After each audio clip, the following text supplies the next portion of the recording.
ಎಲ್ರಿಗೂ ನಮಸ್ಕಾರ ಸ್ನೇಹಿತರೆ. ಮತ್ತೊಮ್ಮೆ ನನ್ನ ಚಾನಲ್ಗೆ ನಿಮ್ಮೆಲ್ಲರಿಗೂ ಸ್ವಾಗತ.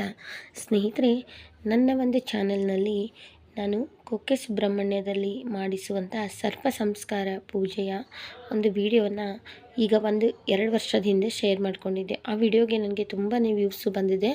ಅದೇ ರೀತಿಯಾಗಿ ತುಂಬಾ ಜನ ಕಮೆಂಟ್ ಮಾಡಿದ್ದಾರೆ. ಆದರೆ ನಾನು ಎಲ್ರಿಗೂ ಕಮೆಂಟಿಗೆ ಉತ್ತರ ಕೊಟ್ಟಿದ್ದೀನಿ.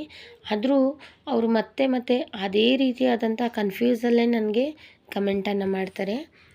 ನಾನು ಮೊದಲಿಗೆ ಇವತ್ತು ಈ ವಿಡಿಯೋದಲ್ಲಿ ಸರ್ಪ ಸಂಸ್ಕಾರ ಪೂಜೆಯನ್ನು ನಾವು ಯಾಕೆ ಮಾಡಿಸ್ಬೇಕು ಮತ್ತು ಆ ಸರ್ಪ ಸಂಸ್ಕಾರ ಪೂಜೆಯನ್ನು ಮಾಡಿಸುವವರು ಯಾವೆಲ್ಲ ನಿಯಮಗಳನ್ನ ತಪ್ಪದೆ ಪಾಲಿಸಬೇಕು, ಮತ್ತು ನಾವು ಸರ್ಪ ಸಂಸ್ಕಾರ ಪೂಜೆಯನ್ನು ಎಲ್ಲಿ ಮಾಡಿಸ್ಬೇಕು, ಹೇಗೆ ಮಾಡಿಸ್ಬೇಕು, ಮತ್ತು ಕುಕ್ಕೆ ಸುಬ್ರಹ್ಮಣ್ಯ ದೇವಸ್ಥಾನದ ಫೋನ್ ನಂಬರನ್ನು ಮತ್ತು ಅದಕ್ಕಾಗುವಂಥ ಖರ್ಚನ್ನು ಸಂಪೂರ್ಣವಾದ ಮಾಹಿತಿಯನ್ನು ಇವತ್ತಿನ ವಿಡಿಯೋದಲ್ಲಿ ತಿಳಿಸ್ಕೊಡ್ತೀನಿ. ನೀವು ಯಾರೆಲ್ಲ ಮಾಡಿಸ್ಬೇಕು ಅಂದ್ಕೊಂಡಿದ್ದೀರಾ ಮತ್ತು ಮಾಡಿಸ್ಬೇಕು ಅಂತ ಹೋಗೋರಿಗೆ ಈ ವಿಡಿಯೋ ಹೆಲ್ಪ್ ಆಗುತ್ತೆ. ಅಂಥವ್ರಿಗೆ ಈ ವಿಡಿಯೋನ ಖಂಡಿತ ಶೇರ್ ಮಾಡಿ. ಮತ್ತು ಈ ವಿಡಿಯೋನ ಪೂರ್ತಿಯಾಗಿ ನೋಡಿದ್ರೆ ನಿಮಗೆ ಇರುವಂಥ ಎಲ್ಲ ರೀತಿಯಾದಂಥ ಒಂದು ಡೌಟ್ಸ್ಗಳು ಸಹ ಕ್ಲಿಯರ್ ಆಗುತ್ತೆ. ನಾನು ಒಂದು ವಿಷಯನ ಸ್ಪಷ್ಟವಾಗಿ ಹೇಳಿಬಿಡ್ತೀನಿ. ಯಾರೋ ಹೇಳಿದ್ರಂತ ಈ ಪೂಜೆಯನ್ನು ಮಾಡಿಸ್ಬಾರ್ದು. ನಿಮ್ಮ ಒಂದು ಜಾತಕದಲ್ಲಿ ದೋಷಗಳಿದ್ದರೆ ಅಥವಾ ನೀವು ನಂಬಿರುವಂಥ ನುರಿತಂಥ ಒಂದು ಜ್ಯೋತಿಷ್ಯರ ಹತ್ರ ನೀವು ನಿಮ್ಮ ಜಾತಕವನ್ನು ತೋರಿಸಿದಾಗ ಅವ್ರು ಹೇಳ್ತಾರೆ ಸರ್ಪ ಸಂಸ್ಕಾರ ಪೂಜೆ ಮಾಡಿಸ್ಬೇಕಾ, ಆಶ್ಲೇಷ ಬಲಿ ಪೂಜೆ ಮಾಡಿಸ್ಬೇಕಾ, ಅಥವಾ ನಾಗ ಪ್ರತಿಷ್ಠೆ ಪೂಜೆಯನ್ನು ಮಾಡಿಸ್ಬೇಕಾ ಅಂತ ಅವರು ನಿಮ್ಮ ಜಾತಕವನ್ನು ಪರಿಶೀಲನೆ ಮಾಡಿ ನಿಮಗೆ ಹೇಳ್ತಾರೆ. ನೀವು ಈ ರೀತಿಯಾಗಿ ನಿಮ್ಮ ಜಾತಕದಲ್ಲಿ ಯಾವ ದೋಷ ಇದೆ, ಕಾಳಸರ್ಪ ದೋಷ ಇರ್ಬೋದು ಅಥವಾ ಯಾವುದಾದ್ರೂ ಬೇರೆ ದೋಷ ಇದ್ದು ಅದಕ್ಕೆ ಪರಿಹಾರವಾಗಿ ಈ ಒಂದು ಸರ್ಪ ಸಂಸ್ಕಾರ ಪೂಜೆಯನ್ನು ಮಾಡಿಸ್ಬೇಕು ಅಂತ ಅವರು ಅಷ್ಟಮಂಗಳ ಪ್ರಶ್ನೆಯನ್ನು ಹಾಕಿ ನೋಡಿದಾಗ ಅದರ ಒಂದು ಸಂಪೂರ್ಣ ಮಾಹಿತಿ ನಿಮಗೆ ತಿಳಿಸ್ತಾರೆ. ಆಗ ಮಾತ್ರ ನೀವು ಮಾಡಿಸ್ಬೇಕು. ಅದು ಬಿಟ್ಟು ಯಾರೋ ಮಾಡಿಸಿದ್ರು ಅವ್ರಿಗೆ ಮಾಡಿಸ್ಕೊಂಡು ಬಂದಿಂದ ತುಂಬ ಚೆನ್ನಾಗಾಗಿದ್ದಾರೆ, ಏಳಿಗೆ ಅನ್ನೋದು ಅವ್ರಿಗೆ ಪ್ರಾಪ್ತಿಯಾಗಿದೆ ಅಂಥೇಳಿ ನಾವು ಮಾಡ್ಸೋಕ್ಕೆ ಹೋಗಬಾರ್ದು. ಆಮೇಲೆ ನಿಮಗೆ ಗೊತ್ತಿರುತ್ತೆ, ಈಗ ನಿಮ್ಮ ಅಕ್ಕಪಕ್ಕದಲ್ಲಿ ಯಾರಾದರೂ ಹೋಗಿ ನಿಮ್ಮ ಫ್ರೆಂಡ್ಸ್ ಫ್ಯಾಮಿಲಿ ಮೆಂಬರ್ಸ್ ಯಾರೋ ಒಬ್ಬರು ಹೋಗಿ ಮಾಡಿಸ್ಕೊಂಡು ಬಂದಿರ್ತಾರೆ. ಮಾಡಿಸ್ಕೊಂಡು ಬಂದಿಂದ ಅವರು ಉದ್ಯೋಗದಲ್ಲಾಗ್ಬೋದು, ಆರೋಗ್ಯದಲ್ಲಾಗ್ಬೋದು, ಅವ್ರಿಗೆಲ್ಲ ರೀತಿಯಾದಂಥ ಒಂದು ಒಳ್ಳೆಯದಂದರೆ ಏಳಿಗೆ ಅನ್ನೋದು ಕಾಣ್ತಾ ಇದ್ದರೆ ನಿಮ್ಮ ತಲೆಯಲ್ಲಿ ಏನು ಬರುತ್ತೆ ಅಂದರೆ ಸಹಜ, ಅದು ಬರೋದು ತಪ್ಪು ಅಂತ ನಾನು ಹೇಳ್ತಿಲ್ಲ. ನಾವು ಹೋಗಿ ಅಲ್ಲಿ ಆ ಸೇವೆಯನ್ನು ಮಾಡಿಸ್ಕೊಂಡು ಬಂದರೆ ನಮಗೂ ಒಳ್ಳೆಯದಾಗ್ಬೋದಾ ಅಂತ ನೀವು ವಿಚಾರ ಮಾಡ್ಬೋದು. ಆದರೆ ಹಾಗಿರೋದಿಲ್ಲ ಸ್ನೇಹಿತರೆ. ಅದು ದೋಷ ಅನ್ನೋದು ಇದ್ದಾಗ ಮಾತ್ರ ನಾವು ಆ ದೋಷವನ್ನು ಹೋಗಿ ನಿವಾರಣೆ ಮಾಡ್ಕೊಂಡು ಬಂದಾಗ ಮಾತ್ರ ನಮಗೆ ಹಿಡಿದಂಥ ಎಲ್ಲ ಕೆಲಸಗಳಲ್ಲಿ ಏಳಿಗೆ ಆಗ್ಬೋದು, ಆರೋಗ್ಯದಲ್ಲಿ ವೃದ್ಧಿ ಆಗ್ಬೋದು, ಅಥವಾ ಮಕ್ಕಳ ವಿದ್ಯಾಭ್ಯಾಸದಲ್ಲಿ ಇರುವಂಥ ಎಲ್ಲ ರೀತಿಯ ಅಡೆತಡೆಗಳು ನಿವಾರಣೆಯಾಗಿ ಒಳ್ಳೆಯದಾಗುತ್ತೆ. ಆದರೆ ಸುಮ್ಮನೆ ನಮ್ಮ ಜಾತಕದಲ್ಲಿ ಆ ದೋಷ ಇಲ್ಲ ಅಂದಾಗ ನಾವು ಮಾಡಿಸ್ಬಾರ್ದು. ನಮಗೆ ಯಾರಾದರೂ ಒಳ್ಳೆ ಜ್ಯೋತಿಷ್ಯರ ಹತ್ರ ನಾವು ನಮ್ಮ ಜಾತಕವನ್ನು ತೋರಿಸಿದಾಗ ಅವ್ರು ಹೇಳಿದರೆ ಮಾತ್ರ ಮಾಡಿಸ್ಬೇಕು. ಈಗ ತುಂಬ ಜನ ನನಗೆ ಕಮೆಂಟ್ ಮಾಡಿ ಕೇಳ್ತಾರೆ, ನಾವು ಎಲ್ಲಿ ಹೋಗಿ ಮಾಡಿಸ್ಬೇಕು, ಆಮೇಲೆ ಈ ಖರ್ಚು ಎಷ್ಟಾಗುತ್ತೆ, ನಮಗೆ ಪೀರಿಯಡ್ಸ್ ಟೈಮ್ ಇದೆ, ಆಮೇಲೆ ಈರುಳ್ಳಿ ಬೆಳ್ಳುಳ್ಳಿನ ಎಷ್ಟು ದಿನ ತಿನ್ನಬಾರ್ದು, ಇದೆಲ್ಲನೂ ಕಮೆಂಟ್ ಮಾಡಿ ನನಗೆ ಕೇಳ್ತಾರೆ ತುಂಬ ಜನ. ಆದರೆ ಒಂದು ವಿಷಯ ತಿಳ್ಕೊರಿ, ನಿಮಗೆ ಅದನ್ನು ಮಾಡಿಸೋದಕ್ಕೆ ಯಾರು ಹೇಳಿದಾರಲ್ಲ ಅವ್ರು ನಿಮಗೆ ಅದ್ರ ಬಗ್ಗೆ ಎಲ್ಲ ರೀತಿಯಾದಂಥ ಸಂಪೂರ್ಣವಾದ ಮಾಹಿತಿಯನ್ನು ತಿಳಿಸ್ಕೊಡ್ತಾರೆ. ಆದರೆ ಈಗ ನಂತರನೇ ಎಷ್ಟೊಂದು ಜನ ಯೂಟ್ಯೂಬಲ್ಲಿ ವಿಡಿಯೋ ಹಾಕ್ತಾರೆ, ಅದನ್ನು ನೋಡಿಬಿಟ್ಟು ನೀವು ಹೋಗಿ ಮಾಡಿಸೋದು ಈ ರೀತಿಯಾಗಿ ಖಂಡಿತ ಯಾರೂ ಮಾಡಬೇಡಿ. ಯಾಕಂದರೆ ದೋಷಗಳು ಇದ್ದರೆ ಮಾತ್ರ ಆ ಪೂಜೆಯನ್ನು ಮಾಡಿಸ್ಬೇಕು, ಇಲ್ಲಾಂದರೆ ಬೇಡ. ನೀವು ದೇವಸ್ಥಾನಕ್ಕೆ ಹೋಗ್ತೀರಾ, ಹೋಗಿ ನಿಮ್ಮ ಕೈಲಾದಂಥ ಸೇವೆಯನ್ನು ಮಾಡಿ, ಅಲ್ಲಿ ಅನ್ನದಾನವನ್ನು ಮಾಡಿ ದೇವ್ರಿಗೆ ಭಕ್ತಿಯಿಂದ ಬೇಡ್ಕೊಳ್ಳಿ. ಒಂದು ದಿವಸ ಅಲ್ಲೇ ದೇವಸ್ಥಾನದಲ್ಲಿ ಉಳ್ಕೊಂಡು ದೇವರ ಸನ್ನಿಧಿಯಲ್ಲಿ ನಿಮಗೆ ಯಾವೆಲ್ಲ ಕಷ್ಟಗಳಿದಾವಲ್ಲ ಅದನ್ನೆಲ್ಲ ದೇವ್ರ ಮುಂದೆ ಹೇಳಿ ಆ ದೇವರು ನಿಮಗೆ ಖಂಡಿತ ಪರಿಹಾರವನ್ನು ಸೂಚಿಸ್ತಾರೆ. ಆದರೆ ನಿಮಗೆ ಜಾತಕದಲ್ಲಿ ದೋಷ ಇದ್ದಾಗ ಮಾತ್ರ ಈ ಒಂದು ಪೂಜೆಯನ್ನು ಖಂಡಿತ ಮಾಡಿಸಿ, ಇಲ್ಲ ಅಂದರೆ ಸುಮ್ಮನೆ ಮಾಡ್ಸೋಕ್ಕೆ ಹೋಗಬಾರ್ದು. ಈಗ ನಾನು ಮೊದಲಿಗೆ ಹೇಳ್ತೀನಿ, ಸರ್ಪ ಸಂಸ್ಕಾರ ಪೂಜೆಯನ್ನು ಮಾಡಿಸೋರು ಯಾವೆಲ್ಲ ನಿಯಮಗಳನ್ನ ಪಾಲಿಸ್ಬೇಕು ಅನ್ನೋದನ್ನು ನಾನು ಹೇಳ್ತೀನಿ ಸ್ನೇಹಿತರೆ. ಯಾಕೆ ಅಂತಂದರೆ ನಾವು ಪೂಜೆಯನ್ನು ಮಾಡಿಸೋದಕ್ಕಿಂತ ಮುಂಚೆ ಮತ್ತು ಮಾಡಿಸಿದ ನಂತರ ನಾವೇನು ನಿಯಮಗಳನ್ನ ಪಾಲಿಸ್ತೀವಲ್ಲ ಅಲ್ಲೇ ನಮ್ಮದು ಅರ್ಧ ದೋಷ ಅನ್ನೋದು ಪರಿಹಾರ ಆಗುತ್ತೆ ಅಂತ ಹೇಳ್ತಾರೆ. ಈ ಒಂದು ಸರ್ಪ ಸಂಸ್ಕಾರ ಪೂಜೆಯನ್ನು ಮಾಡಿಸುವಂಥವರು ಮೊದಲಿಗೆ 15 ದಿವಸಕ್ಕಿಂತ ಮುಂಚೆನೇ ಮನೆಯನ್ನೆಲ್ಲ ಕ್ಲೀನ್ ಮಾಡ್ಕೊಳ್ಬೇಕು. ನಿಮ್ಮ ಪೀರಿಯಡ್ಸ್ ಡೇಟ್ಸು ಎಲ್ಲನ ನೋಡಿಕೊಂಡು ಎಲ್ಲ ಮುಗಿದ ಮೇಲೆ ನೀವು ಮನೆಯನ್ನೆಲ್ಲ ಕ್ಲೀನ್ ಮಾಡ್ಕೊಳ್ಳಿ. ಹಾಸಿಗೆ ಅದನ್ನೆಲ್ಲ ಕ್ಲೀನ್ ಮಾಡಬೇಕು. ಯಾಕಂತಂದರೆ ಆ ದೇವಸ್ಥಾನಕ್ಕೆ ಒಂದು ಪವಿತ್ರತೆ ಅನ್ನೋದಿದೆ. ಹಾಗಾಗಿ ನಾವು ಎಷ್ಟು ಮಡಿಯಿಂದ ಭಕ್ತಿಯಿಂದ ಶ್ರದ್ಧೆಯಿಂದ ಆ ದೇವ್ರಿಗೆ ಹೋಗ್ತೀವಲ್ಲ, ಅಲ್ಲೇ ನಮ್ಮದು ಅರ್ಧ ದೋಷ ಅನ್ನೋದು ಪರಿಹಾರ ಆಗುತ್ತೆ ಸ್ನೇಹಿತರೆ. ಹಾಗಾಗಿ ಮೊದಲಿಗೆ ಒಂದು 15 ದಿವಸಕ್ಕಿಂತ ಮುಂಚೆನೇ ನಾವಿನ್ನು ಹೋಗ್ತೀವಿ ಅಂತ ಡಿಸೈಡ್ ಮಾಡಿರ್ತೀವಲ್ಲ, ನಿಮ್ಮ ಪೀರಿಯಡ್ಸ್ ಡೇಟ್ನೆಲ್ಲ ನೋಡಿಕೊಂಡು ಎಲ್ಲ ಮುಗಿದ್ಮೇಲೆ ಮನೆಯನ್ನೆಲ್ಲ ಕ್ಲೀನ್ ಮಾಡ್ಕೊಳ್ಳಿ. ನಿಮ್ಮ ಹಾಸಿಗೆಯನ್ನೆಲ್ಲ ಒಗೆದು ಹಾಕಿ ಎಲ್ಲ ಕ್ಲೀನ್ ಮಾಡಿಕೊಂಡು ಆನಂತರ ಮತ್ತೊಮ್ಮೆ ಗೋಮೂತ್ರವನ್ನು ಹಾಕಿ ಇನ್ನೆರಡು ದಿವಸಕ್ಕೆ ಮುಂಚೆ ನಾವಿನ್ನು ಹೋಗ್ತೀವಿ ಅನ್ಬೇಕಾದಾಗ ಒಂದು 3 ದಿವಸದಕ್ಕಿಂತ ಮುಂಚೆ ಪೂಜೆ ಇದೆ ಅಂತ ತಿಳ್ಕೊಳ್ಳಿ. ಇವತ್ತು ಶುಕ್ರವಾರ, ನೀವು ಸೋಮವಾರ ಪೂಜೆ ಮಾಡಿಸ್ತೀರಾ ಅಂದ್ಕೊಂಡ್ರೆ ನೀವು ಶುಕ್ರವಾರ ಶನಿವಾರ ಭಾನುವಾರ 3 ದಿವಸನೂ ಮನೆಯಲ್ಲಿ ಈರುಳ್ಳಿ ಬೆಳ್ಳುಳ್ಳಿಯನ್ನು ತಿನ್ನಬಾರ್ದು. ಈ ಪೂಜೆಯನ್ನು ಮಾಡಿಸೋದಕ್ಕಿಂತ ಮುಂಚೆನೇ 15 ದಿವಸದಕ್ಕಿಂತ ಮುಂಚೆನೇ ನಾನ್ ವೆಜ್ಜನ್ನು ಬಿಡಬೇಕು. ಆದರೆ ಅದು ನಿಯಮ ಇದೆ ನಾನ್ ವೆಜ್ಜನ್ನು ಬಿಡಬೇಕಂತ. ಆದರೆ ಕೆಲವೊಬ್ರು ಏನಂತಾರೆ, ನಾವು ತಿಂದಿದ್ದೀವಿ ನಮಗೆ ಗೊತ್ತಾಗಿಲ್ಲ ಅಂತಾರೆ. ಆದರೆ ಗೊತ್ತಿಲ್ಲದೆ ತಿಂದರೆ ಏನಾಗಲ್ಲ, ಆದರೆ ಎಲ್ಲ ಗೊತ್ತಿದ್ದು ತಿಂದರೆ ದೋಷ, ಕಟ್ಟಿಟ್ಟ ಬುತ್ತಿ. ತುಂಬ ಜನ ನನಗೆ ಕಮೆಂಟ್ ಮಾಡಿದ್ದಾರೆ, ನಾವು ಹೋಗಿ ಪೂಜೆ ಮಾಡಿಸ್ಕೊಂಡು ಬಂದಿದ್ದೀವಿ, ನಮಗೆ ಗೊತ್ತಿಲ್ಲ ನಾನ್ ವೆಜ್ ತಿಂದಿದ್ದೀವಿ ಅಂತ. ಅವ್ರು ಹೇಳಿರ್ತಾರಲ್ಲ, ನೀವು ನಾನ್ ವೆಜ್ಜನ್ನು ತಿನ್ನಬಾರ್ದು, ಈರುಳ್ಳಿ ಬೆಳ್ಳುಳ್ಳಿಯನ್ನು ತಿನ್ನಬಾರ್ದು ಅಂತ. ಅವ್ರು ಹೇಳೋದು 48 ದಿನ ಪಾಲಿಸ್ಬೋದು, ಇಲ್ಲಾಂದರೆ 21 ದಿನ ಪಾಲಿಸ್ಬೋದು. ಇಲ್ಲ ನಮಗಾಗಲ್ಲ ಅನ್ನೋರಿಗೆ ಅಟ್ಲೀಸ್ಟ್ 3 ದಿನ ಪಾಲಿಸ್ಬೇಕು ಅಂತ ಹೇಳ್ತಾರೆ ಅವರು. ನಿಮ್ಮ ಶಕ್ತಿ ಅನುಸಾರ ನಿಮಗೆ ಆಗುತ್ತೆ ಅಂದರೆ ನಿಮ್ಗೆ ಎಷ್ಟು ದಿನ ಸಾಧ್ಯ ಅಲ್ಲ ಅಷ್ಟು ದಿನ ಈರುಳ್ಳಿ ಬೆಳ್ಳುಳ್ಳಿಯನ್ನು ನಾನ್ ವೆಜ್ಜನ್ನು ಬಿಟ್ಟರೆ ತುಂಬ ಒಳ್ಳೆಯದು. ನೀವು ಮಾಡಿಸಿದಂಥ ಎಲ್ಲ ರೀತಿಯ ಪೂಜೆಯ ಸಂಪೂರ್ಣವಾದ ಫಲ ಅನ್ನೋದು ನಿಮಗೆ ಸಿಗುತ್ತೆ ಸ್ನೇಹಿತರೆ. ಆದರೆ ಕುಕ್ಕೆ ಸುಬ್ರಹ್ಮಣ್ಯಕ್ಕೆ ಹೋಗೋದಕ್ಕಿಂತ ಮುಂಚೆ 3 ದಿವಸ, ಹೋಗಿ ಬಂದ ನಂತರ 3 ದಿವಸ ಈರುಳ್ಳಿ ಬೆಳ್ಳುಳ್ಳಿಯನ್ನು ತಿನ್ನಬಾರ್ದು. ಈ ಒಂದು ನಿಯಮವನ್ನು ಪಾಲಿಸ್ಬೇಕು. ಇನ್ನು ನೀವು ದೇವಸ್ಥಾನಕ್ಕೆ ಹೋಗ್ತೀರಿ, ಎಲ್ಲ ಕ್ಲೀನ್ ಮಾಡ್ಕೊಂಡಿರ್ತೀರ, ಇನ್ನೇನು ರೆಡಿ ಆಗ್ತಿರ್ತೀರ, ಅಂಥ ಸಂದರ್ಭದಲ್ಲಿ ಒಂದು 3 ದಿವಸಕ್ಕಿಂತ ಮುಂಚೆನೇ ನಾವು ಬ್ರಹ್ಮಚರ್ಯವನ್ನು ಪಾಲಿಸ್ಬೇಕಾಗುತ್ತೆ. ಇದು ಯಾರೂ ಹೇಳಲ್ಲ, ಆದರೆ ನಾವೇ ತಿಳ್ಕೊಂಡು ಪಾಲಿಸ್ಬೇಕಾಗುತ್ತೆ. ಅವ್ರಿಗೆ ನಾವು ಕೇಳಿದರೆ ಅವ್ರು ಏನಂತಾರಲ್ಲಿ ಇರೋವಂಥ ಭಟ್ರು ಒಂದೇ ಮಾತು ಹೇಳ್ತಾರೆ, ನಾವು ಹೇಳಿದ್ದಿನ ಈಗ ಯಾರೂ ಕೇಳಲ್ಲ, ಹಾಗಾಗಿ ನಾವು ಹೇಳಲ್ಲಮ್ಮ ಅಂತಾರೆ ಅವರು. ತಪ್ಪು ಅವ್ರದ್ದು ಅಲ್ಲ ನಮ್ಮದು ಅಲ್ಲ. ಆದರೆ ಈಗಿನ ಜನ ನಂಬಲ್ಲ. ಸ್ವಲ್ಪ ಜನ ನಂಬ್ತಾರೆ, ಸ್ವಲ್ಪ ಜನ ನಂಬಲ್ಲ. ನನಗೆ ಎಷ್ಟೊಂದು ಜನ ಕಮೆಂಟ್ ಹಾಕಿದ್ದಾರೆ, ಇಲ್ಲ ನಾವು ಹೋಗಿ ಬಂದಿದ್ದೀವಿ, ನಾವು ತಿಂದಿದ್ದೀವಿ, ನಮಗೆ ಏನೂ ಆಗಿಲ್ಲ ಅಂತ. ನೀವು ಅಂದ್ಕೊಂಡಿರ್ಬೋದು ಏನೂ ಆಗಿಲ್ಲ ಅಂತ, ಆದರೆ ಅದ್ರ ಎಫೆಕ್ಟು ಯಾವ ರೀತಿಯಾಗಿರುತ್ತೆ ಅನ್ನೋದು ಯಾರಿಗೂ ಗೊತ್ತಾಗಲ್ಲ ಸ್ನೇಹಿತರೆ. ಹಾಗಾಗಿ ಹೇಳ್ತಿರೋದು ಇದನ್ನೆಲ್ಲನ. ನಾವು ಹೋದಾಗ ನಾವು 15 ದಿವಸಕ್ಕಿಂತ ಮುಂಚೆನೇ ಮನೆಯನ್ನೆಲ್ಲ ಕ್ಲೀನ್ ಮಾಡಿಕೊಂಡು, ನಾವು ನಾನ್ ವೆಜ್ಜನ್ನಂತೂ ತಿನ್ನೋದಿಲ್ಲ. ನಾವು ಲಿಂಗಾಯತರೆ ನಾವು ನಾನ್ ವೆಜ್ಜನ್ನು ತಿನ್ನೋದಿಲ್ಲ. ಆಗ ತಿನ್ನೋರಿಗೆ ನಾನು ಇಲ್ಲಿ ಹೇಳ್ತಾ ಇಲ್ಲ, ತಿನ್ನೋರು 15 ದಿವಸದಕ್ಕಿಂತ ಮುಂಚೆನೇ ಬಿಟ್ಬಿಡಬೇಕು. ಬಿಟ್ಟು ನಾವು ಪಾಲಿಸಿ ಪೂಜೆಯನ್ನು ಮಾಡಿಸ್ಕೊಂಡು ಬಂದರೆ ಅದರ ಒಂದು ಸಂಪೂರ್ಣವಾದ ಫಲ ಅನ್ನೋದು ನಮಗೆ ಸಿಗುತ್ತೆ. ಅದಕ್ಕೆ ನಾನು ಹೇಳ್ತಿರೋದು, ನಾವು 3 ದಿವಸ ಈರುಳ್ಳಿ ಬೆಳ್ಳುಳ್ಳಿಯನ್ನು ತಿನ್ನಲಿಲ್ಲ, ಹೋಗೋದಕ್ಕಿಂತ ಮುಂಚೆ 3 ದಿವಸ ತಿಂದಿಲ್ಲ, ಹೋಗಿ ಬಂದ ನಂತರ 3 ದಿವಸ ನಾವು ತಿಂದಿಲ್ಲ, ಆಮೇಲೆ ನಾವು ಈರುಳ್ಳಿ ಬೆಳ್ಳುಳ್ಳಿಯನ್ನು ಹಾಕಿ ಅಡುಗೆಯನ್ನು ಮಾಡಿದ್ದೀವಿ. ಆದರೆ ಅಲ್ಲಿ ಹೋಗಬೇಕಾದಾಗ ಹೆಂಗಿರುತ್ತೆ ಅಂತಂದರೆ, ನೀವು ಹೋದ ನಂತರ ಎಲ್ಲಂದರೆ ಅಲ್ಲಿ ಹೋಗಿ ಹೋಟೆಲ್ದಾಗೆ ಊಟವನ್ನು ಮಾಡಬಾರ್ದು. ನಾವೆಲ್ಲಿ ಪೂಜೆಯನ್ನು ಮಾಡಿಸೋದಕ್ಕೆ ರೆಸಿಪ್ಟನ್ನು ತೊಗೊಂಡಿರ್ತೀವಲ್ಲ, ದೇವಸ್ಥಾನದ ವತಿಯಿಂದ ಆಗ್ಬೋದು ಅಥವಾ ಹೊರಗಡೆಯಿಂದ ಆಗ್ಬೋದು, ಅವರು ನಮಗೆ ಊಟ ತಿಂಡಿ ಕಾಫಿ ಎಲ್ಲನೂ ಅವರೇ ಕೊಡ್ತಾರೆ ಸ್ನೇಹಿತರೆ. ನಾವು ಯಾವುದೇ ಕಾರಣಕ್ಕೂ ಈ ಸರ್ಪ ಸಂಸ್ಕಾರ ಪೂಜೆ ಆಗಲಿ, ಆಶ್ಲೇಷ ಬಲಿ ಪೂಜೆ ಆಗಲಿ, ನಾಗ ಪ್ರತಿಷ್ಠೆ ಪೂಜೆ ಆಗಲಿ, ಕುಕ್ಕೆ ಸುಬ್ರಹ್ಮಣ್ಯ ದೇವಸ್ಥಾನದ ವತಿಯಿಂದ ನೀವು ಮಾಡಿಸ್ರಿ ಅಥವಾ ಪ್ರೈವೇಟಾಗಿ ಮಾಡಿಸಿದ್ರು ನಿಮಗೆ ಎಲ್ಲ ರೀತಿಯಾದಂಥ ಊಟ ತಿಂಡಿ ವ್ಯವಸ್ಥೆಯನ್ನು ನಾವು ಏನು ಅಲ್ಲಿ ಪೂಜೆ ಮಾಡೋದಕ್ಕೆ ಅಂಥೇಳಿ ರೆಸಿಪ್ಟನ್ನು ತೊಗೊಂಡಿರ್ತೀವಲ್ಲ, ಅವರು ನಮಗೆ ಹೇಳ್ತಾರೆ ಈ ಟೈಮಿಗೆ ಬರಬೇಕು, ನಿಮಗೆ ಊಟ ನಾಷ್ಟದ ವ್ಯವಸ್ಥೆ ಎಲ್ಲ ಇಲ್ಲೇ ಆಗುತ್ತೆ ಅಂತ. ನಾವು ಅಲ್ಲೇ ಮಾಡಬೇಕು, ದೇವಸ್ಥಾನದ ವತಿಯಲ್ಲೇ ಮಾಡಬೇಕು. ಅದು ಬಿಟ್ಟರೆ ಹೊರಗಡೆ ಹೋಗಿ ಹೋಟೆಲ್ದೊಳಗಡೆ ಊಟ ತಿಂಡಿ ನಾಷ್ಟ ಏನು ಮಾಡೋ ಹಂಗಿಲ್ಲ. ಇದೊಂದು ನಿಯಮವನ್ನು ಪಾಲಿಸಬೇಕು. ಮತ್ತು ಈ ಸರ್ಪ ಸಂಸ್ಕಾರವನ್ನು ಪೂಜೆಯನ್ನು ನಾವು ಯಾಕೆ ಮಾಡಿಸ್ಬೇಕಂತಂದರೆ, ಮುಖ್ಯವಾಗಿ ನಾವು ಮನೆ ಕಟ್ಟಬೇಕಾದಾಗ ಅಥವಾ ನಮ್ಮ ಹೊಲ ಮನೆ ಜಾಗದಲ್ಲಿ ನಾಗನ ಹುತ್ತ ಏನಾದರೂ ಇದ್ದು ಅದು ಯಾವುದಕ್ಕಾದರೂ ಅಥವಾ ನಾವು ಅದನ್ನು ಬೇಕಂತ ಅಲ್ಲದೆ ಬೇಡವಾಗಿ ಅಥವಾ ಯಾವುದೋ ಒಂದು ರೀತಿಯಾದಂಥ ಪ್ರಾಬ್ಲಮ್ಮಿಂದ ಆ ಹುತ್ತವನ್ನು ನಾವೇನಾದರೂ ತೆಗೆಸಿದರೆ ಅಥವಾ ಅದಕ್ಕೆ ಬೆಂಕಿ ಆದರೂ ಏನಾದರೂ ಬಿದ್ದಿದ್ರೆ, ಅಂದರೆ ಬೆಂಕಿಗೆ ಆಹುತಿ ಆಗಿದ್ದರೆ, ಅಲ್ಲಿ ಸರ್ಪ ಕುಲ ನಾಶ ಆಗಿದ್ದರೆ ನಮಗೆ ದೋಷ ಬಂದಿರುತ್ತೆ. ಆಗ ನಾವು ಮಾಡಿಸ್ಬೇಕಾಗುತ್ತೆ.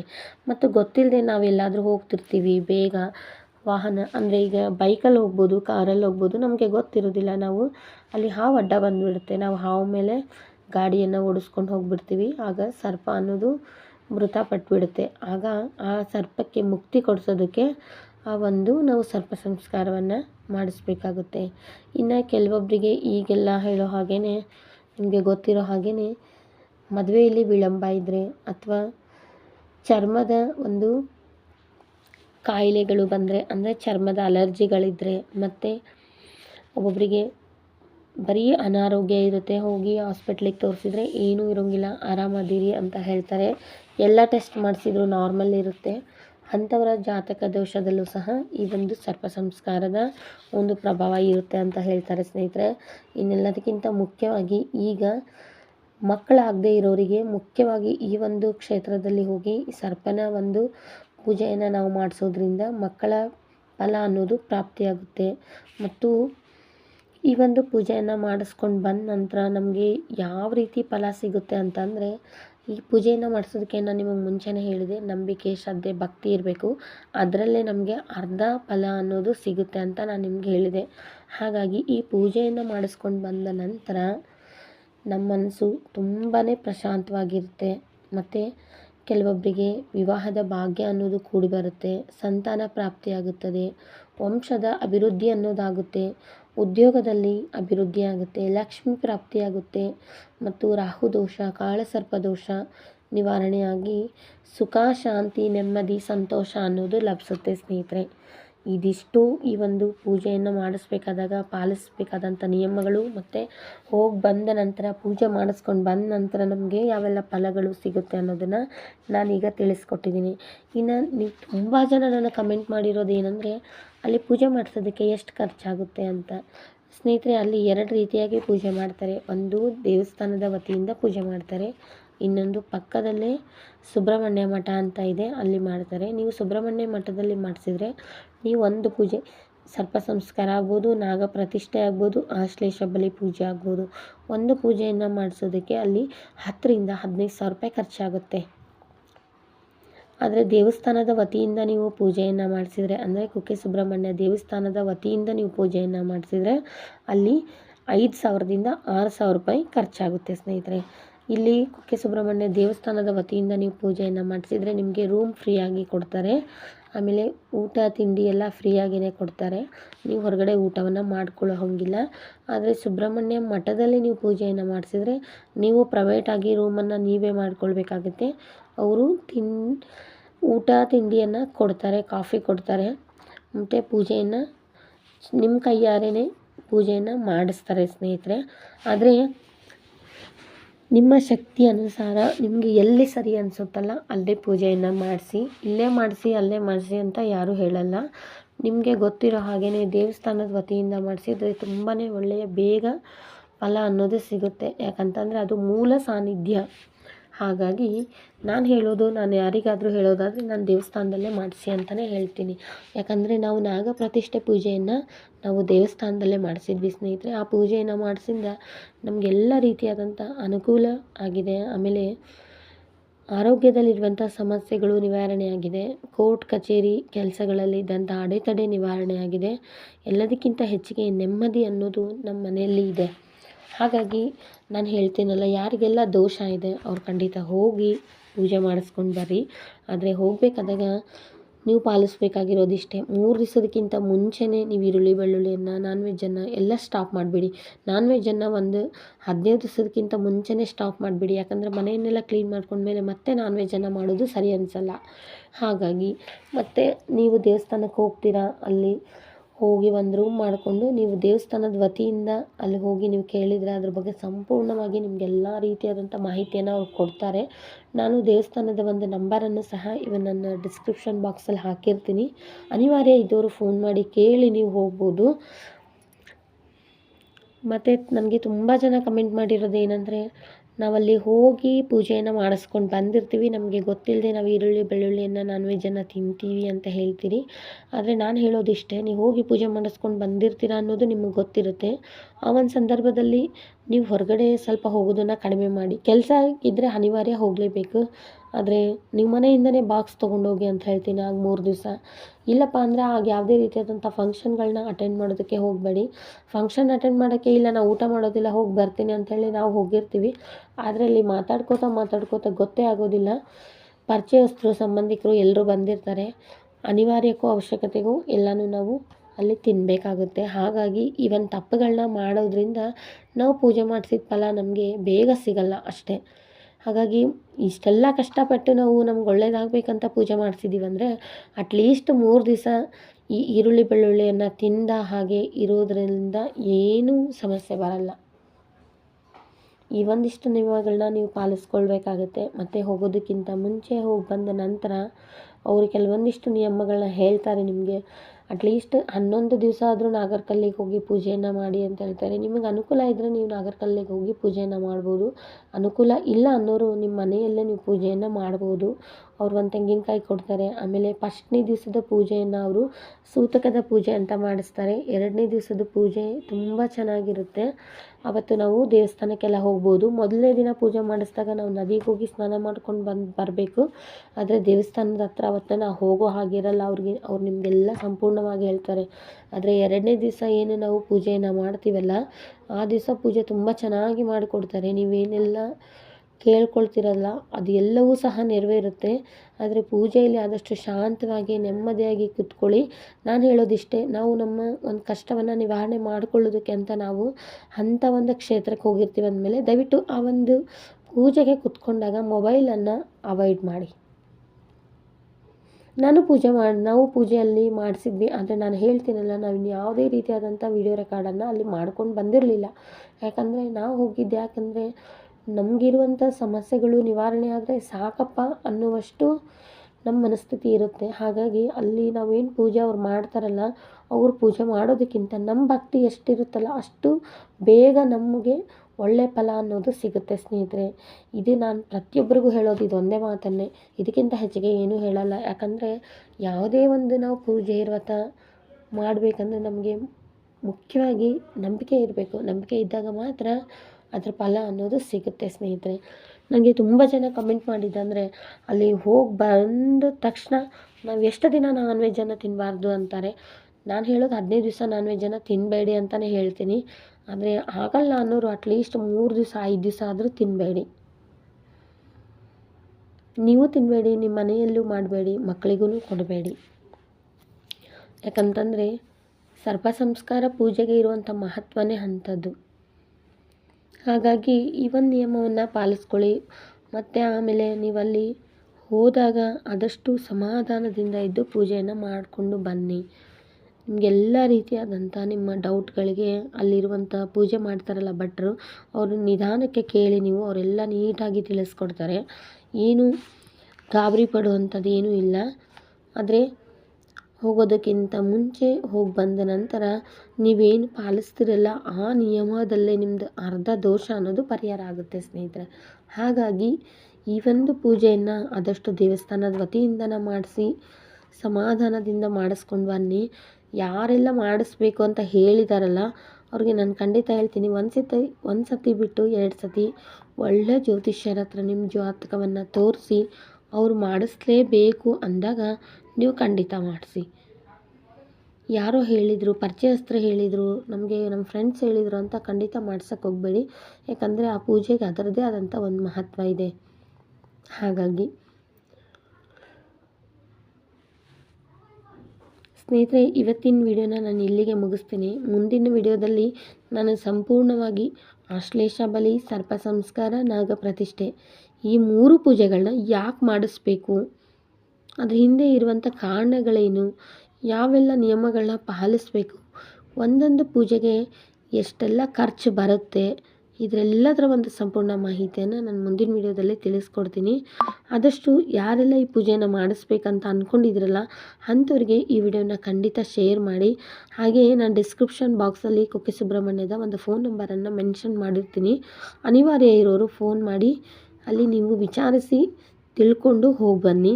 ಆದರೆ ನಾವು ಮಾಡಿಸಿದಾಗ 5,000 6,000 ರೂಪಾಯಿ ಅಷ್ಟೇ ನಮಗೆ ಖರ್ಚು ಬಂದಿತ್ತು. ಈಗಾಗಲೇ ನಾವು ಮಾಡಿಸಿ 4 ವರ್ಷ ಆಯಿತು. ನೋಡಿ ನೀವು ಈಗ ಸ್ವಲ್ಪ ಏನಾದರೂ ಹೆಚ್ಚು ಕಡಿಮೆ ಇರ್ಬೋದು, ಅದರ ಆಸುಪಾಸಲ್ಲೇ ಬರುತ್ತೆ, ಅದಕ್ಕಿಂತ ಹೆಚ್ಚಿಗೆ ಏನು ಖರ್ಚು ಬರಲ್ಲ. ಆದರೆ ಸುಬ್ರಹ್ಮಣ್ಯ ಮಠದಲ್ಲಿ ಮಾಡಿಸ್ಬೇಕಂದ್ರೆ ಸ್ವಲ್ಪ ಜಾಸ್ತಿ ಖರ್ಚು ಬರುತ್ತೆ. ಅಲ್ಲಿ ಎಲ್ಲ ಪೂರ್ತಿ ನಿಮ್ಮ ಕೈಯಿಂದನೇ ಪೂಜೆ ಮಾಡಿಸ್ತಾರೆ. ಇಲ್ಲಿ ದೇವಸ್ಥಾನದ ವತಿಯಿಂದ ಸಾಮೂಹಿಕವಾಗಿ ಮಾಡ್ತಾರೆ, ಅಷ್ಟೇ ವ್ಯತ್ಯಾಸ, ಮತ್ತೇನಿಲ್ಲ. ನೀವು ನೋಡಿ ನಿಮ್ಮ ಅನುಕೂಲಕ್ಕೆ ತಕ್ಕಂತೆ ನೀವು ಮಾಡಿಸ್ಕೊಂಡು ಬರ್ರಿ. ಪೂಜೆ ಎಲ್ಲಿ ಮಾಡಿಸಿದ್ರೆ ಏನು, ನಮಗೆ ನಂಬಿಕೆ ಅನ್ನೋದು ಇರಬೇಕು ಅಷ್ಟೇ. ನಂಬಿಕೆ ಇದ್ದಾಗ ಮಾತ್ರ ನಮ್ಮ ಸರ್ವ ದೋಷಗಳು ಪರಿಹಾರ ಆಗುತ್ತೆ ಅಂತ ಹೇಳ್ತಾರೆ. ಹಾಗಾಗಿ ನಾನು ಈ ಮಾತನ್ನು ಹೇಳಿದ್ದೀನಿ. ನೀವು ನಾನು ನಂಬರ್ ಕೊಟ್ಟಿರ್ತೀನಿ, ಫೋನ್ ಮಾಡಿ ನೀವೇ ತಿಳ್ಕೊಳ್ಳಿ. ಮತ್ತು ಏನಾದರೂ ನಿಮಗೆ ಡೌಟ್ ಇತ್ತಂದರೆ ಕಮೆಂಟ್ ಮಾಡಿ ಸ್ನೇಹಿತರೆ. ಮತ್ತೊಂದು ಒಳ್ಳೆಯ ಮಾಹಿತಿಯೊಂದಿಗೆ ಮತ್ತೆ ಸಿಗ್ತೀನಿ. ಆದಷ್ಟು ಯಾರೆಲ್ಲ ಈ ಪೂಜೆಯನ್ನು ಮಾಡಿಸ್ಬೇಕು ಅಂದ್ಕೊಂಡಿದ್ದೀರಾ ಅವ್ರಿಗೆ ಖಂಡಿತ ಈ ವಿಡಿಯೋಗಳನ್ನ ಶೇರ್ ಮಾಡಿ. ಯಾಕಂದರೆ ನಾವು ಶೇರ್ ಮಾಡೋ ಒಂದು ವಿಡಿಯೋದಿಂದ ನನಗೆ ವ್ಯೂಸ್ ಬರುತ್ತೆ ಅಂತ ಹೇಳ್ತಿಲ್ಲ, ಅವ್ರಿಗೆ ಕ್ಲಿಯರಾಗಿ ಎಲ್ಲ ರೀತಿಯಾಗಿ ಅರ್ಥ ಆಗುತ್ತೆ. ಅವ್ರು ಏನು ಮಾಡಬೇಕು, ಏನು ಮಾಡಬಾರ್ದು, ನಾವು ಯಾಕೆ ಈ ಪೂಜೆಯನ್ನು ಮಾಡಿಸ್ಬೇಕು ಅನ್ನೋದನ್ನು ಅವ್ರು ತಿಳ್ಕೊಂಡು ಹೋಗಿ ಆ ಪೂಜೆಯನ್ನು ಮಾಡಿಸ್ಲಿ ಅನ್ನೋದು ಅಷ್ಟೇ ಈ ವಿಡಿಯೋ ಉದ್ದೇಶ. ಸೊ ಹಾಗಾಗಿ ಆದಷ್ಟು ಈ ವಿಡಿಯೋನ ಶೇರ್ ಮಾಡಿ ಅಂತ ಹೇಳ್ತಾ, ಈ ವಿಡಿಯೋದಲ್ಲಿ ಏನಾದರೂ ತಪ್ಪಾಗಿದ್ದರೆ ದಯವಿಟ್ಟು ಕ್ಷಮಿಸಿ ಅಂತ ಹೇಳ್ತಾ, ಮತ್ತೊಂದು ಒಳ್ಳೆಯ ಮಾಹಿತಿಯೊಂದಿಗೆ ನಾನು ಮತ್ತೆ ಸಿಗ್ತೀನಿ ಸ್ನೇಹಿತರೆ. ವಿಡಿಯೋನ ಕೊನೆವರೆಗೂ ನೋಡಿದಂಥ ಎಲ್ರಿಗೂ ಧನ್ಯವಾದಗಳು. ಆದಷ್ಟೇ ವಿಡಿಯೋಗಳನ್ನ ಶೇರ್ ಮಾಡಿ ಹಾಗೂ ಅನಿಸಿಕೆ ಅಭಿಪ್ರಾಯಗಳನ್ನ ಖಂಡಿತ ಕಮೆಂಟ್ ಮುಖಾಂತರ ಕಮೆಂಟ್ ಮಾಡಿ ಅಂತ ಹೇಳ್ತಾ ಈ ವಿಡಿಯೋವನ್ನು ಇವತ್ತು ಇಲ್ಲಿಗೆ ಮುಗಿಸ್ತೀನಿ.